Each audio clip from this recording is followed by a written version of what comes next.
Maka kembalikan pada para mubalik-mubalik atau dai-dai bahwa konsep dakwah ataupun kita bertablik itu kan mencerahkan, mencerdaskan, menggerakkan dan menggembirakan. Nah, kalau kata kunci itu kan menggembirakan jamaah, menggembirakan umat. Ya kalau ketika kita mau menggembirakan umat, mau menggerakkan umat, ya kan dengan cara yang menggembirakan, yang santun tadi itu. Eksklusivisme, intoleransi, radikalisme, terorisme itu saya yakin tetap akan ada di dalam sebuah masyarakat yang heterogen. Potensi terjadinya semakin besar. Meskipun bukan berarti masyarakat yang homogen tidak terjadi, tetapi mereka punya potensi yang lebih kecil. Tapi ketika masyarakat itu sangat heterogen, kenapa? Karena perbedaan yang tajam di antara mereka.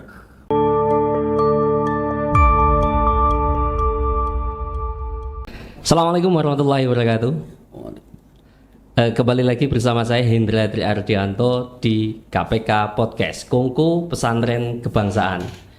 Lama tak bersua, kita hari ini bisa bersua di bulan Ramadan, di bulannya nan suci yang kita rindukan lama. Akhirnya kita bisa hari ini hadir kembali dan langsung kita podcastan.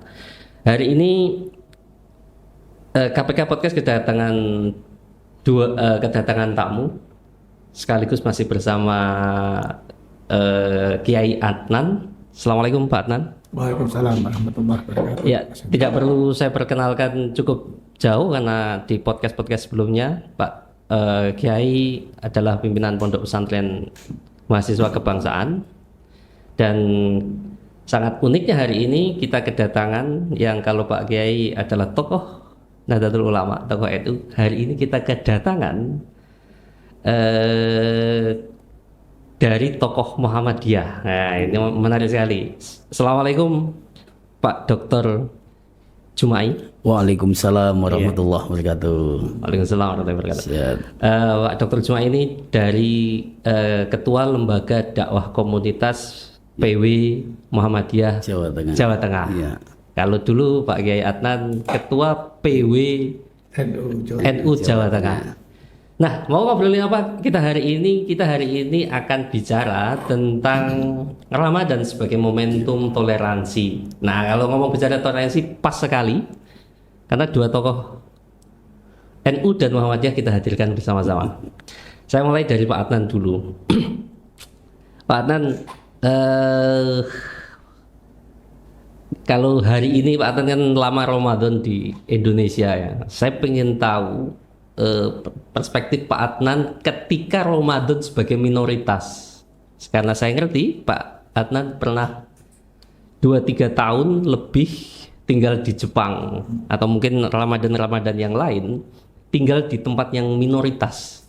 Itu nuansanya seperti apa, tantangannya seperti apa, sehingga sebelum kita lebih jauh bicara tentang toleransi di Ramadan di Indonesia, pengen tahu kalau jadi minoritas itu seperti apa ketika pas Ramadan. Iya. Terima kasih Mas Indra. Kita harus bersyukur menjadi Muslim Indonesia, sehingga ketika berpuasa banyak temannya.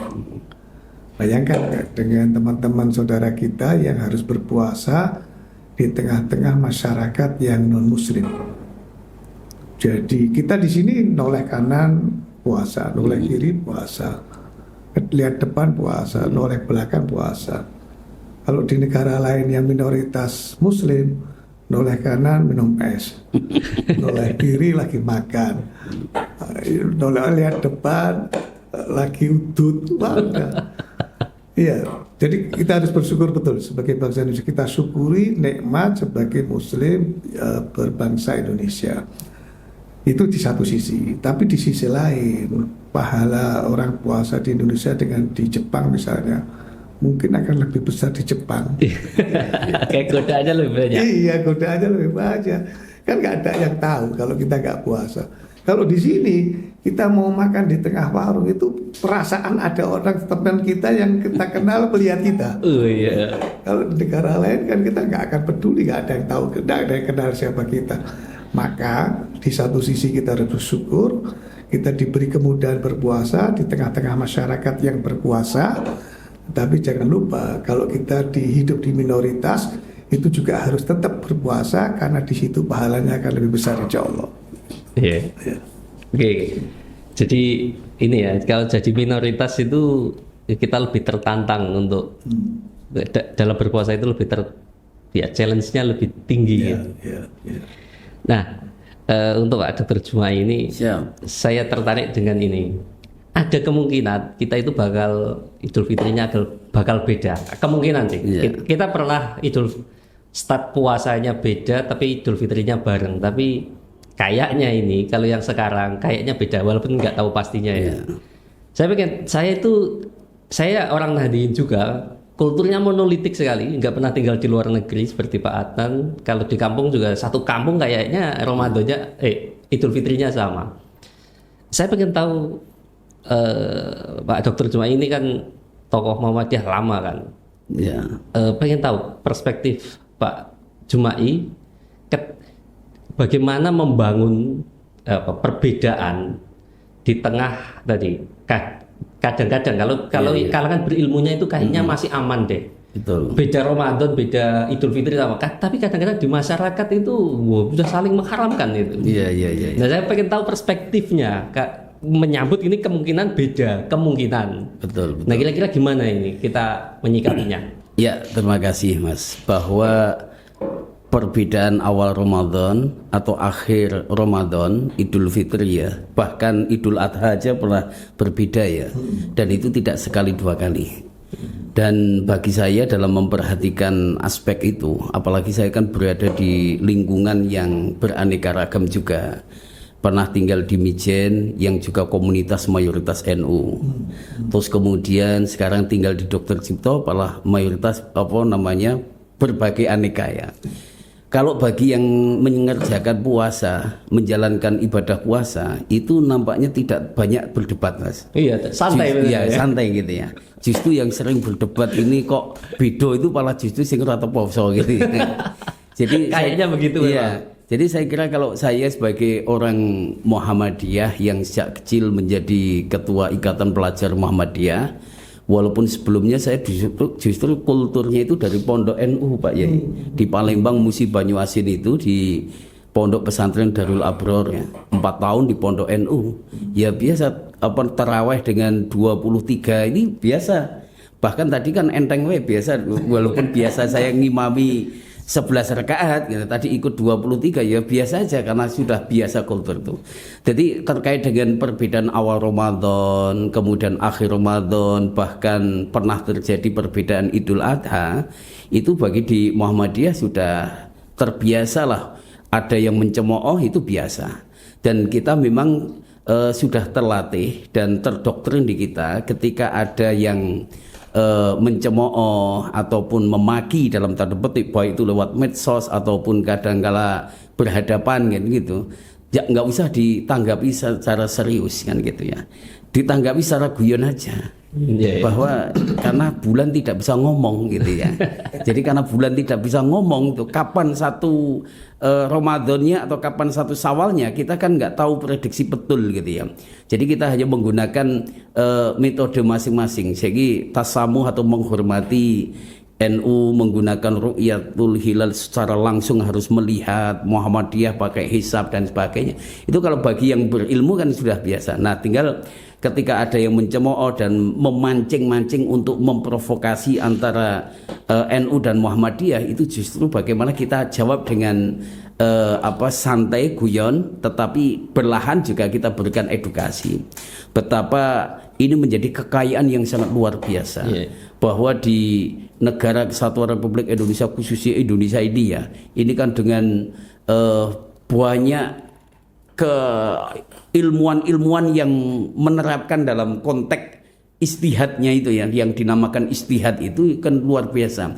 Mungkin berbeda dengan Arab Saudi dalam satu keputusan oleh perintah dari kerajaan mungkin kan. Kalau di Indonesia kan masih ada menghormati, Muhammadiyah buat maklumat sendiri, kadang nanti Al-Irsyad buat sendiri dan ormas-ormas Islam dari sini. Itulah tantangan. Yang ini juga dari perbedaan ini menjadi sebuah tantangan betapa umat Islam bagaimana punya kesepahaman dan kesepakatan menjadikan kalender Hijriyah global tunggal ini menjadi tantangan. Bisa nggak kita menyatukan? Wong kalender Masehi aja bisa, mengapa kalender Hijriah tidak bisa? Nah inilah, itu seperti itu. Dari Bagi kita sudah, kalau yang sudah terbiasa dalam konteks menghadapi perbedaan itu sudah. Iya ya. Ya.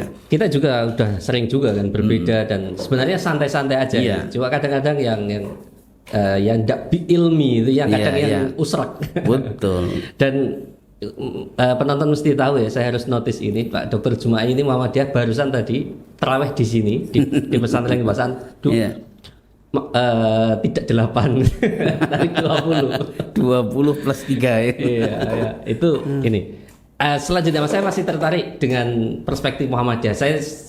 Saya cukup sering ya dengan Pak Adnan baik podcast maupun personal, jadi saya cukup tahu. Saya ingin mengelaborasi Pak Dr. Jumai lebih dalam. Yeah. Ini tentang toleransi. Saya compare ya dengan kalangan Nahdliyin. Nahdliyin itu punya gini, kalau Natal yang jaga gereja itu teman-teman NU Banser. Rata-rata itu pasti NU Banser gitu pasti. Kalau nggak Ansor tapi setidaknya NU. Saya itu sebenarnya pengen tahu sebagian kelompok yang tidak NU pun dalam quote and quote agak sedikit mencaci NU ini batasannya agak kebablasan ini, masa ikut jaga gereja. Tapi saya tahu perspektifnya NU karena saya ngobrol dengan Pak Adnan. Cuma saya pengen tahu Muhammadiyah itu perspektifnya apa, khususnya batasan di dalam bertoleransi. Itu seperti apa sebenarnya? Ya, kalau selama ini kita di dalam mengakomodir dari berbagai perbedaan ya, khususnya agama, bahwa mahasiswa kita aja di beberapa luar Jawa itu bahkan 80% non muslim. Di Papua, ada di Ambon, itu ada yang 80% non muslim. Yang kampus-kampus Muhammadiyah. Kampus-kampus Muhammadiyah, dan sangat diperlakukan secara santun dan tidak ada pemaksaan dia harus berjilbab, dia harus ini.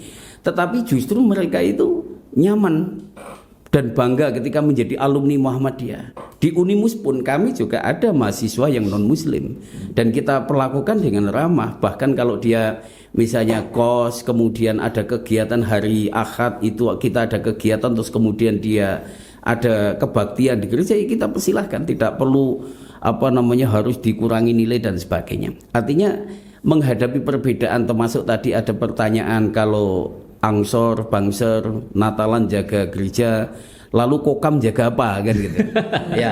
Ya kita dalam konteks kan itu ada paket Nataru ya, ada Natal dan Tahun Baru. Nah seringkali kita juga bergabung dengan ada ormas-ormas satgas-satgas yang lain, ada Pemuda Pancasila, FKPPI, ada Bangser, ada Kokam ikut gitu. Hanya kita tidak spesifik menjaga gerejanya, tetapi menjaga dalam konteks Natarunya. Jadi Natal dan Tahun Baru di dalam pos-pos yang kita bergabung dengan komunitas yang lain. Dan kita tidak pernah menghujat Angsor yang menjaga gereja atau mungkin saling sindiran, itu nggak pernah. Bahkan kita happy kapan waktu kita juga nongkrong bareng, komunikasi bareng kan gitu ya. Jadi dalam konteks menjaga kerukunan dan perbedaan itu saya kira di Muhammadiyah pun sudah, apalagi saya sebagai ketua lembaga dakwah komunitas ini berbeda dengan majelis tablik. Di Muhammadiyah itu kalau dulu itu gabung, ada majelis tablik dan dakwah khusus. Nah ketika Muktamar Muhammadiyah ke-48 di Surakarta itu perlu dipisah.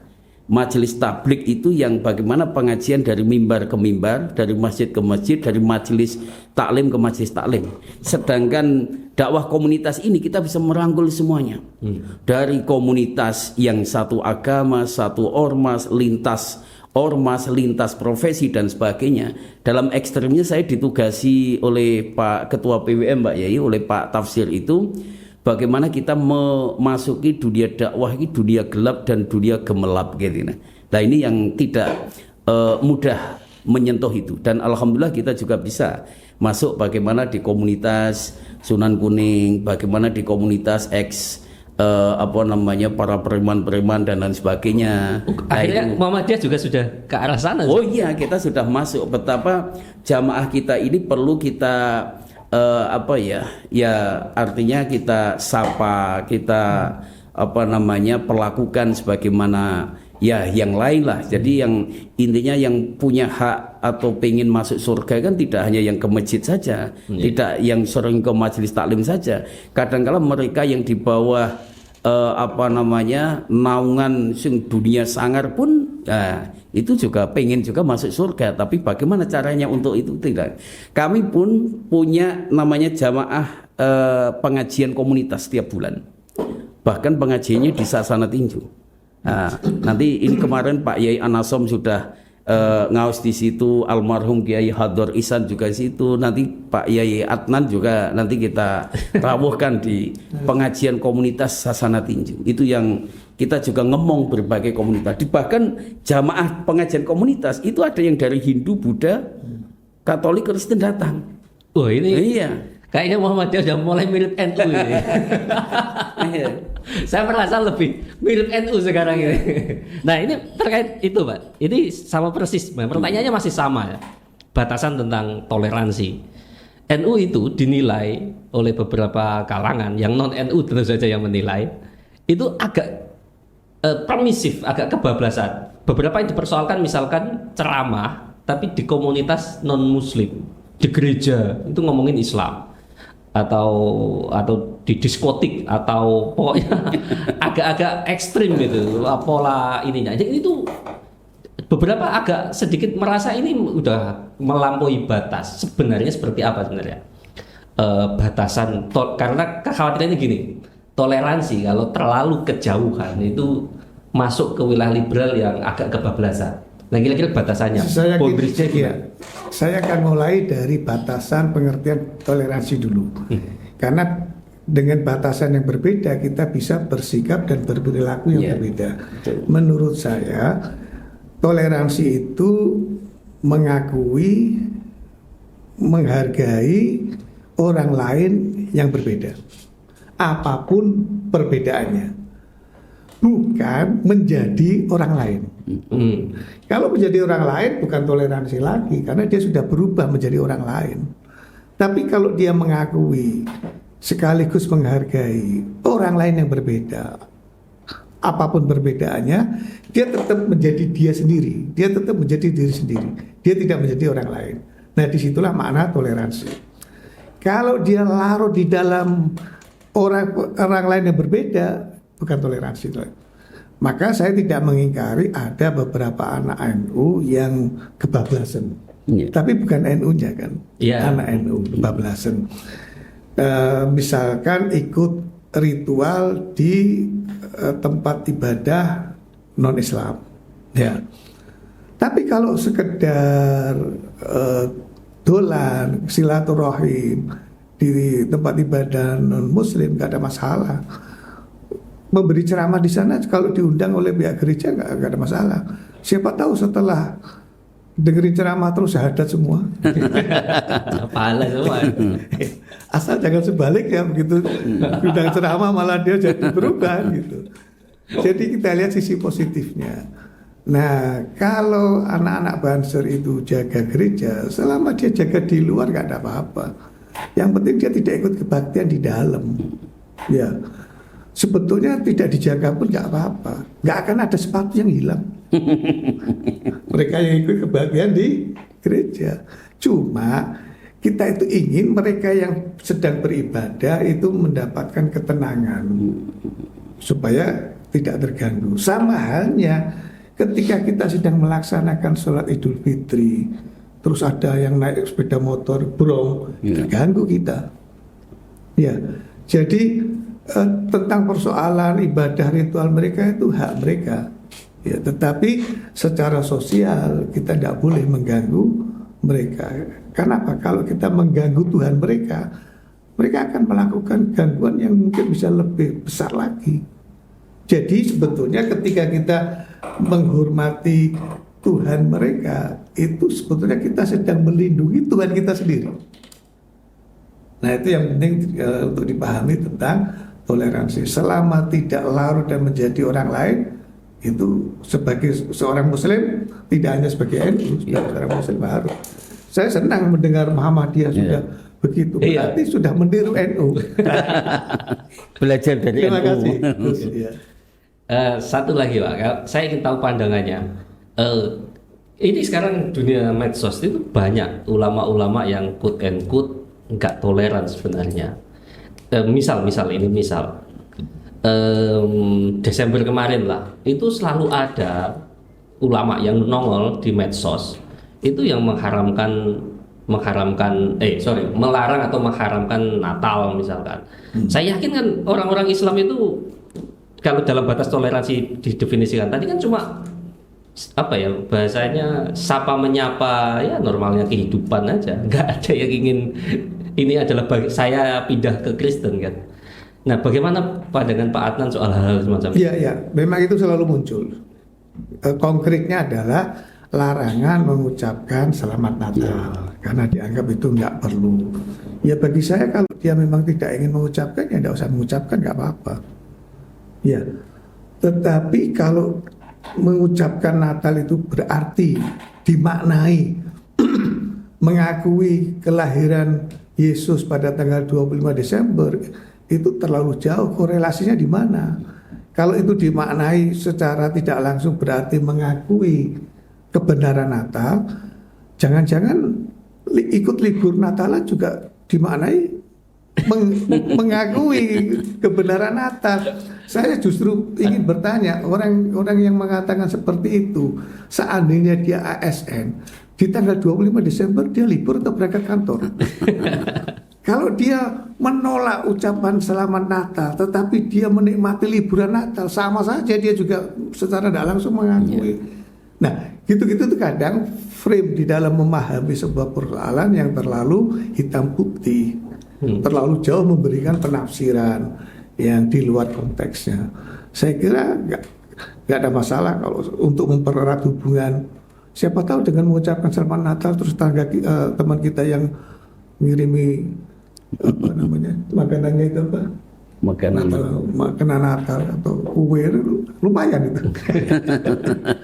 Iya, di beberapa tempat juga sebenarnya orang Muslim sangat toleran juga di hari raya Idul Fitri. Mereka mengirimkan makanan nggak hanya ke orang Muslim, ke orang-orang non Muslim juga. Di kampung saya juga kayak gitu.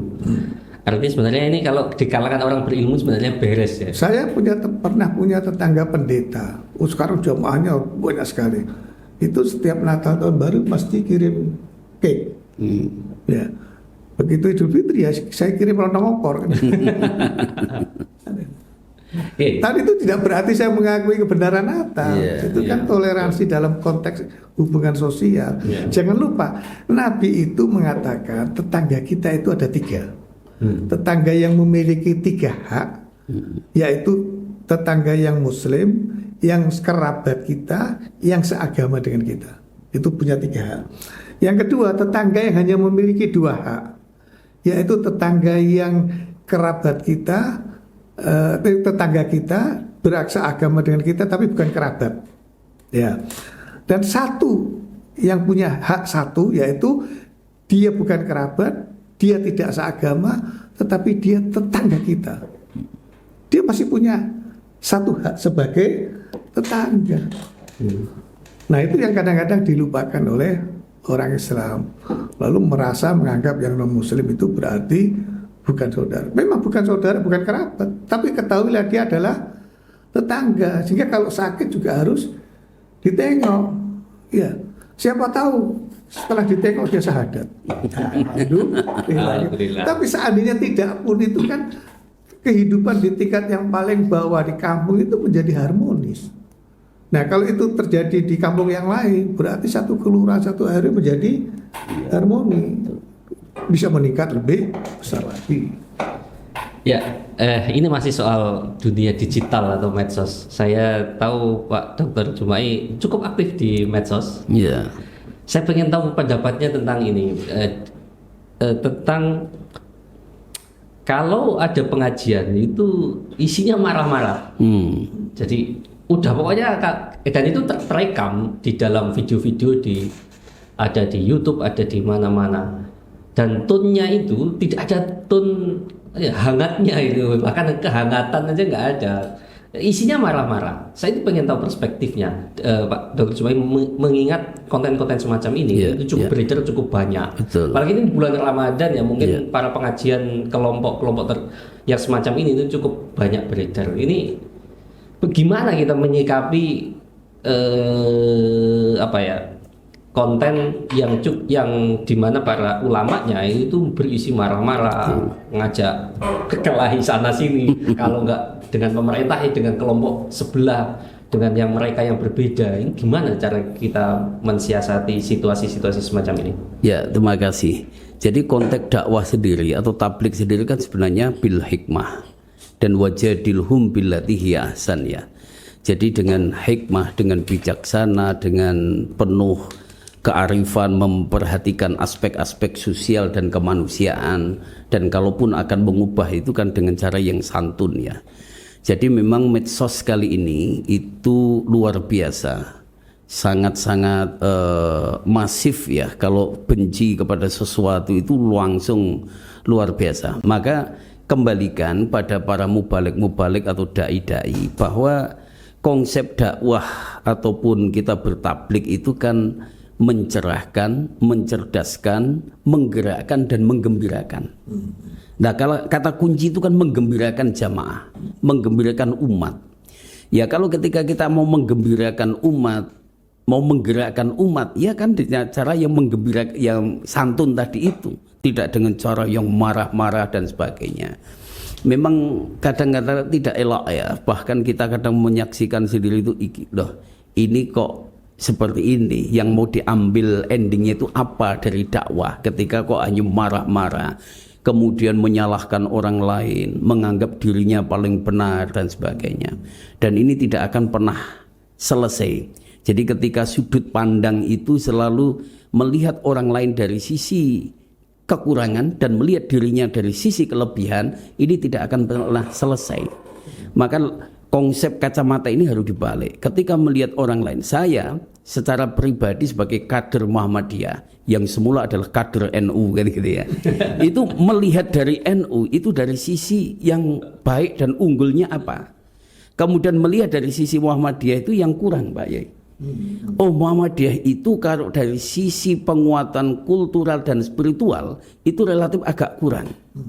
Tapi kalau dari sisi struktural itu sangat mungkin luar biasa, terstruktur. Aset itu tidak ada aset milik pribadi. Pendidikan mulai dari TK sampai ke perguruan tinggi, klinik sampai rumah sakit, semuanya adalah aset Muhammadiyah dalam sistem yang manajerial terpusat, gitu ya. Tapi kita masih kalah dengan bagaimana kekuatan kultural NU.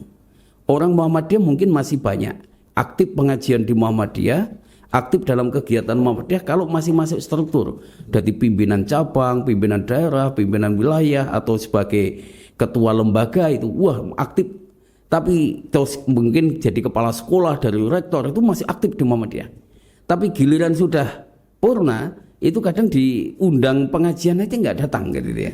Jadi jangankan hanya dikasih flyer, diundang tertulis saja kadang nggak datang. Berarti kan nil itu baru terjebak dalam konteks struktural, tapi kulturalnya belum masuk gitu ya.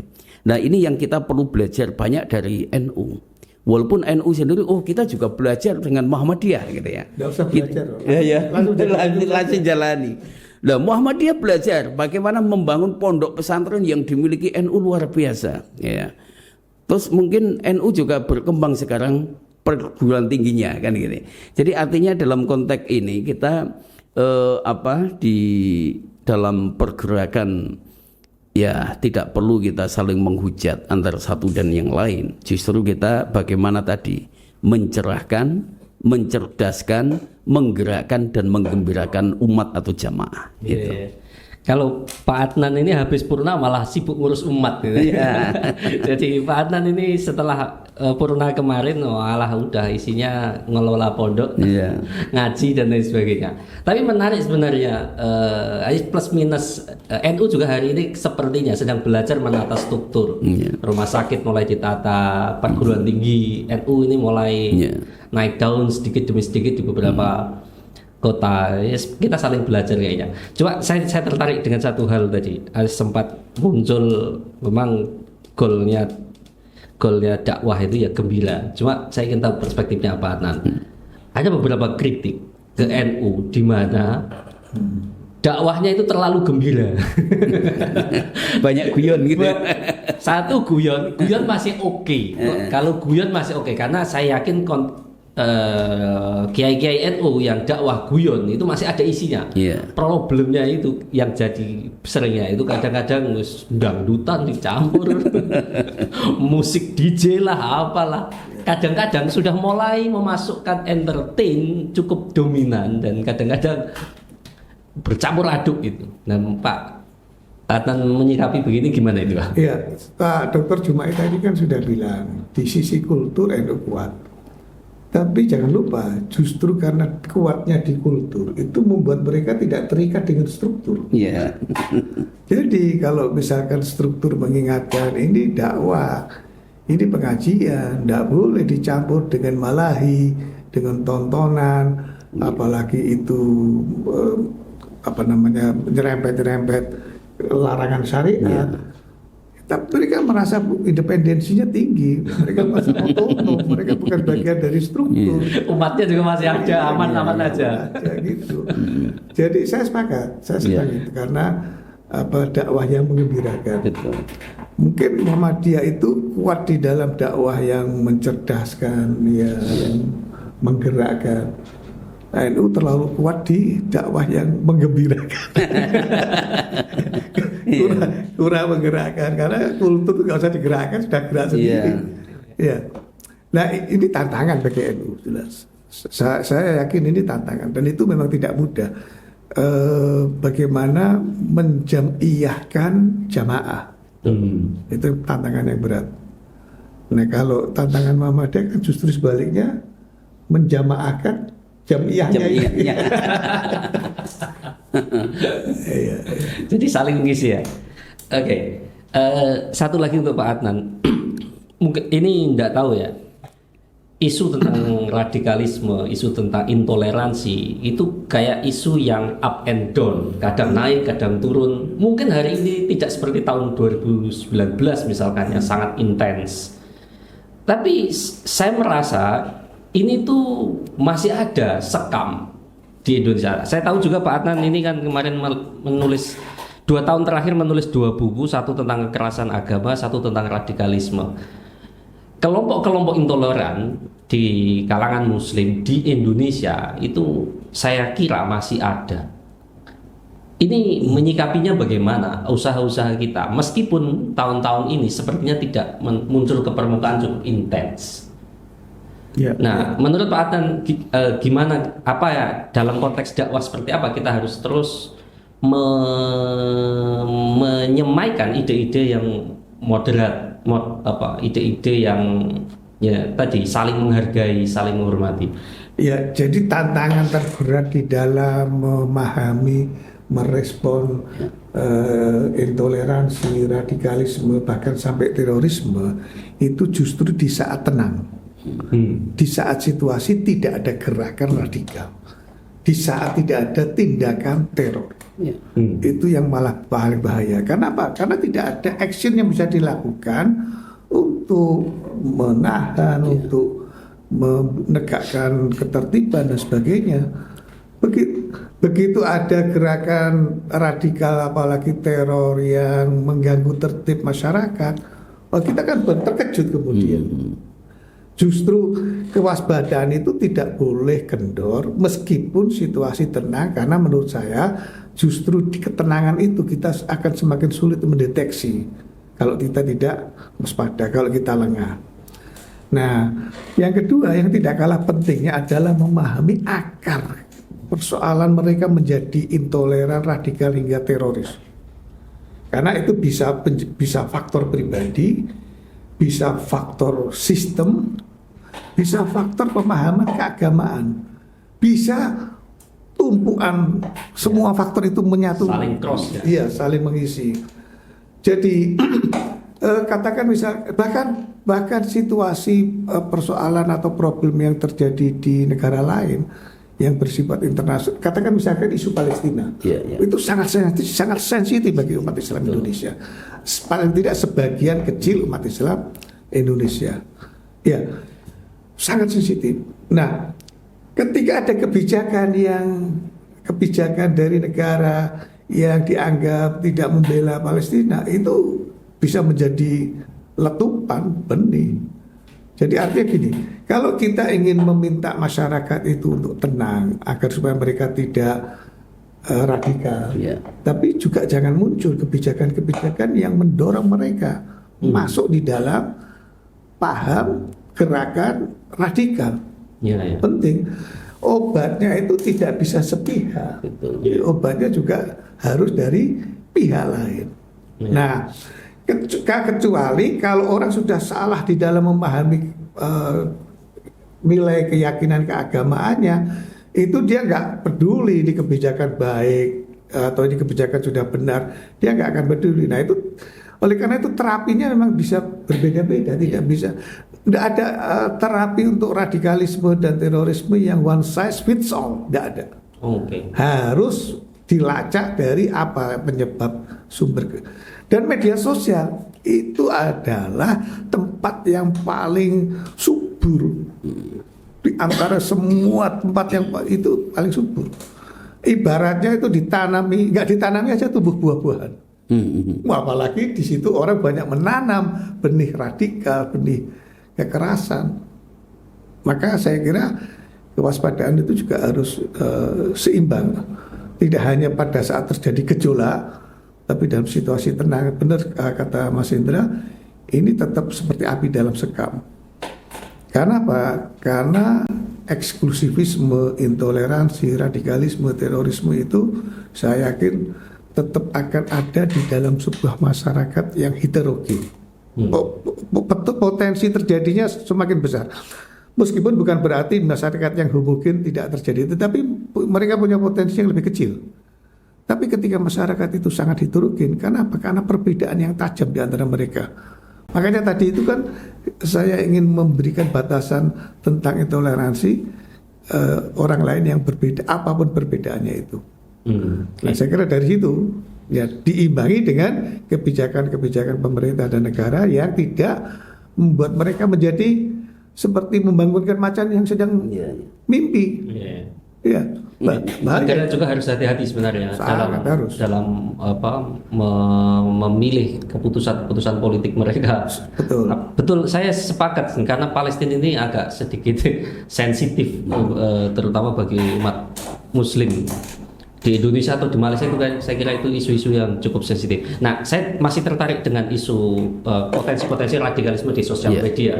Saya ingin tahu pendapat Pak Dr. Jumai soal mulai menyeruaknya lagi seperti beberapa konten yang ada potensi ini. Beberapa hari yang lalu itu muncul di beranda saya peristiwa Poso. Kontennya sih naratif biasa, tapi ketika masuk ke kolom komen, itu mengerikan. Komennya itu mengerikan. Mengerikannya apa? Itu tentu saja menyakiti dua belah pihak lah. Poso harus diakui, kedua-duanya kalangan Muslim maupun kalangan Kristen itu noda yang tak terlupakan, berdarah dan bukan untuk dilupakan, tetapi jangan sampai terulang lagi. Nah, kalau lihat komen itu isinya nuansa balas dendam. Nah, ini moga-moga saja itu algoritma hanya nyasar saja. Saya khawatirnya itu udah mulai banyak karena saya juga tidak terlalu penggiat medsos sebenarnya. Saya ingin tahu pandangan Pak Dr. Jumai bagaimana melihat munculnya konten-konten yang ingin berbau-bau saling memecah belah dan bagaimana kemudian kita menyikapinya. Matur nuwun Mas Indra. Jadi rata-rata masyarakat kita itu khususnya anak-anak muda itu kan mendapatkan informasi tidak komprehensif, tidak utuh. Kemudian belajar juga tidak komprehensif juga dan tidak utuh, tidak kepada sumbernya. Jadi seringkali sepotong-sepotong, informasi sepotong-sepotong, pemahaman agama juga sepotong-sepotong, bahkan hanya tumpu pada ustadz yang menjadi idolanya, itu pun hanya didapatkan dari potongan video-video pendeknya itu. Nah, sehingga itu memunculkan salah persepsi, salah tangkap, bahkan salah tafsir di dalam pemahaman dan sikap ini. Dan apalagi saat ini yang dunia medsos kan juga sangat luar biasa, tak terkendali, tak terbendung, bahkan sangat liar ya. Setiap orang bisa membuat konten, setiap orang bisa buat siaran langsung, setiap orang bisa berkomentar dengan gadget yang dia milikinya, sehingga cemoohan dan lain sebagainya itu luar biasa. Maka salah satunya adalah bagaimana lembaga-lembaga pendidikan, kemudian lembaga keagamaan ini juga harus andil ya. Jadi antara bagaimana lembaga pendidikan, kemudian ormas keagamaan, kemudian pemerintah itu juga bagaimana ini bisa mengurangi situasi liarnya medsos ini bagaimana. Kalau dulu ada istilah sensor ya, jadi ada lembaga sensor, jadi tidak semua itu konten bisa dipublish ya. Nah, tapi sekarang itu kan begitu liarnya, setiap orang. Kalau dulu kita pengen tampil di TV itu kan harus ngundang wartawan, itu pun tidak mudah kan gitu ya. Ngundang TVRI misalnya dari beberapa TV gitu ya.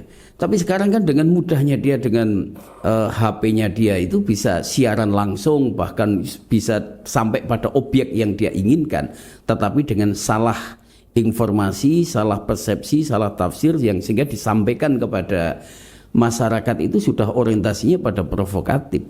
Jadi misalnya tadi kaitan potongan-potongan informasi video masa lalu dimunculkan. Sekarang kan banyak sekali muncul kejadian-kejadian yang sudah 20 tahun yang lalu dimunculkan kembali, ditambahi dengan komentar-komentar yang tadi provokatif tadi, dan muncul lagi dengan aneka ragam netizen yang sangat luar biasa yang tak terkontrol. Maka menurut saya ini perlu ada edukasi sejak dini, karena anak-anak muda kita sekarang sudah tidak bisa lepas dari HP-nya. Bahkan bangun tidur itu sudah tidak lagi ingat doa bangun tidur, alhamdulillahilladzi ahyana, sing digolek langsung HP-ne kan gitu ya. Iya, Instagramnya, TikToknya kan gitu. Bahkan ketika mau berangkat kuliah sudah hampir sampai kampus, karena HP-nya tertinggal di rumah, itu sampai dibela-belain pulang ngambil gitu ya. Nah inilah tantangan di era sekarang. Jadi anak-anak kita itu sudah ketergantungan dengan teknologi HP-nya itu sudah luar biasa. Nah kalau itu dimanfaatkan dalam konten-konten yang baik, edukatif, menggembirakan tadi, mencerahkan dan mencerdaskan, itu sangat luar biasa. Tapi nyatanya kan enggak, justru lebih banyak yang memanfaatkan, apalagi sekarang AI. AI dengan membuat foto karikatur, provokatif dan sebagainya, itu udah enggak terkendali lagi. Membuat video suasana di surga, hai guys, ternyata di neraka itu enak guys, kumpul sama artis-artis dengan latar api yang sangat membara gitu, dengan gembiranya itu sekarang kan muncul seperti itu.